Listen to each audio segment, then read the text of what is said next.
দর্শক আসসালামু আলাইকুম। আমরা মুন্সিগঞ্জ জেলার সিরাজদি খান উপজেলায় আসছি।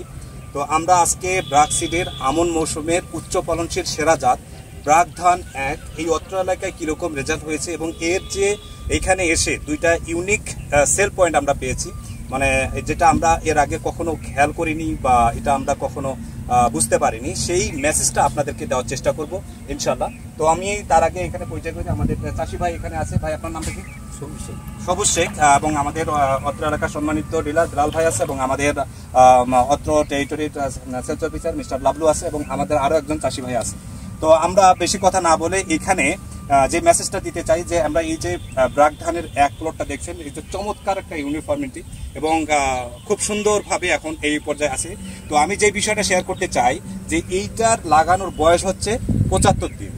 তো আমরা 75 দিনের যে রেজাল্টটা, আমি লাবলুকে একটু রিকোয়েস্ট করবো, প্লিজ আপনি একটু কাউন্ট করেন যে আসলে এখানটা খুশি কয়টা। 1 2 3 4 5 6 7 8 9 10 11 12 13 14 15 16 17 18 19 20 21 22 23 24 25 26 27 28 29 30 31 32 35টা পাওয়া যাচ্ছে এটাতে। ধন্যবাদ। 35টা আমরা খুশি পেয়েছি। এটা আসলে এভারেজে এখানে 30টার উপরে আমরা খেয়াল করলাম। তো আমরা এবার আমরা চাষির মুখ থেকে শুনতে চাই, আসলে আপনার নামটা একটু বলবেন? নজরুল স্যার। নজরুল ভাই, আপনি তো এইটা করছেন আর কি, আসলে এটা এই সিচুয়েশনে এই যে বৃষ্টি এখনো পানি অনেক, তো ওইটা আপনি অল্প কথায় যদি বলেন যে আসলে এটা কি অবস্থায় ছিল এবং কি অবস্থায় আসলো, কিভাবে আসলো বলেন না। 19 দিন পানি চলে আসলো। 19 দিন। আপনি লাগানোর কতদিন পর পানি শুরু? 2 দিন পরেই, লাগানোর 2 দিন পরেই পানি জোয়ারে গেছিল। 19 দিন পানিতে ডুবে থাকার পরেও ধান সুন্দর আছে।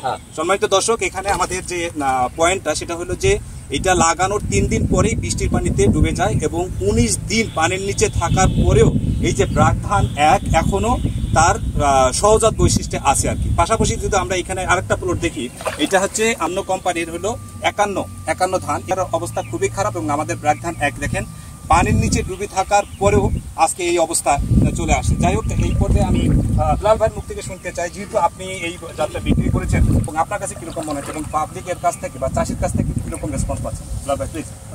ধন্যবাদ আরিস ভাই, আপনাকে এই কষ্ট করে এই জায়গায় নিয়ে আসছি দেখার জন্য। আর কৃষক ভাইও আছে আমার সাথে, আমাদের লাবলু পারভেজ মার্কেটিং অফিসার। ধন্যবাদ।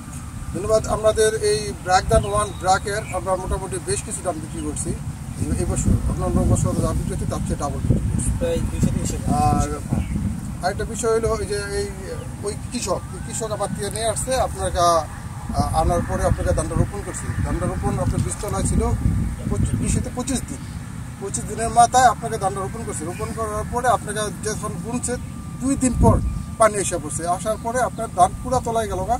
ওই কৃষকের তো মোটামুটি আপনাকে কি কয়, আপনাকে আশায় ছেড়ে দিচ্ছে যে ধান মনে আর হবে না। আমি বলছি না, দেখো কি অবস্থায় আস্তে আস্তে দেখতে দেখতে যখন আপনার 19 দিন পানির তলে ছিল, পানি চলে গেছে আস্তে আস্তে আবার ধানের গোড়ার থেকে প্রত্যেকটা ধান নিয়ে সব মাঠ ঘুরে গেছে। কৃষক খুব খুশি। আর পাশাপাশি আপনাকে এই যে একটা ধান বুনছে, এটা হলো আপনাকে 51 ধান। এটা কিন্তু একই সাথে বোনা, কিন্তু এটা পানিতে তোলা গেছিল, এটা ধান ফিরে আবার রোপণ করতে হচ্ছে। এটা কিন্তু আপনারা ওই ধান টিকে নেই, এটা আবার রোপণ করে এখন দ্বিতীয় বোনা বলছে, দ্বিতীয় বোনা এই অবস্থা আছে। আর আমাদের মাশাআল্লাহ এই যে ব্রাক ধান 1 আপনার পুরোপুরি কৃষকের কাছে আপনার মোটামুটি আমাদের এই ধানটা কৃষকরা অনেকে দেখছে, আশা করি আলোড়ন সৃষ্টি করছে।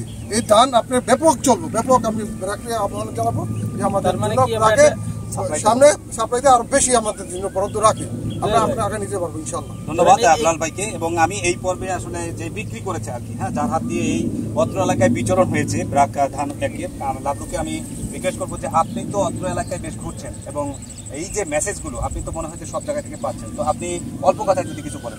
আমি সংক্ষেপে বলি, এই অঞ্চলে যেই মাঠে লাগানো হয়েছে, আমাদের গতবার যে আমরা ব্রাক ধান 1 যেটা বিক্রি করছি তার এবার প্রায় 400 থেকে 500 গুণ আমাদের ধানটা বেশি সেল হয়েছে। এবং এই ভাই কিন্তু এর আগে নেয় নাই, আমাদের কাছে শুনে নিচ্ছে যে ভালো হয়। কিন্তু আমি মার্কেটে এসে দেখলাম বা মাঠে এসে দেখছি বন্যার পরে যে বন্যার যে পানিটা আসছে, জোয়ারের পানিটা, এই নষ্ট হয়ে যাওয়ার পরে এই মাঠে শুধু এই ব্র্যাক ধান একটাই টিকে ছিল এবং সবাই মনে করছিল এটা মনে ভেঙে নতুন করে লাগাতে হবে, কিন্তু ওনাকে আমরা বলেছিলাম যে আপনি ধানটা ভাঙার দরকার নাই, যতটুকু আছে দেখা যাক কি হয়। পরে দেখা যাচ্ছে প্রত্যেকটা গাছের গোড়া থেকে আবার নতুন করে খুশি দিয়ে আপনার ভরে গেছে এবং আমরা দেখলাম এভারেজ 29, 32, কোনটা 35, যার কারণে আলোড়ন সৃষ্টি হয়েছে এবং অনেক কৃষক এসে ওনার কাছে কিন্তু শুনেছে, আমাদের কাছে শুনেছে ভাই আগামী ধানটা লাগবে। জাতের নামটাকে আমরা বলেছি ব্র্যাকের, এটা একটা নিজস্ব জাত উদ্ভাবিত, এটা ব্র্যাক ধান 1। তো ওনারা আগামীবার আমরা আশা করতেছি এটা আরেকটা বিপ্লব সৃষ্টি হবে। ধন্যবাদ। এখানে যে আমাদের যে পয়েন্টটা সেটা হচ্ছে যে পানি সহনশীল জাত, এটা আমরা আগেও বলছি কিন্তু আজকে প্র্যাকটিক্যালে আমরা দেখলাম আর কি। এখানে বেসিক্যালি আমরা চাষি ভাইদের উদ্দেশ্যে একটা মেসেজ থ্রো করতে চাই যে এটা একটা পানি সহনশীল জাত এবং কুশি গত বছরের তুলনায় এবার কিন্তু কুশি আরো বেশি দিচ্ছে। তো আগামীতে আমরা আশা করি যে একর প্রতি এটা 75 থেকে 80 মণ ফলন পাবো, সেই আশাবাদ ব্যক্ত করে আমরা আজকের মতো এখানে বিদায় নিচ্ছি। সবাই ভালো থাকবেন, সুস্থ থাকবেন, আল্লাহ হাফেজ।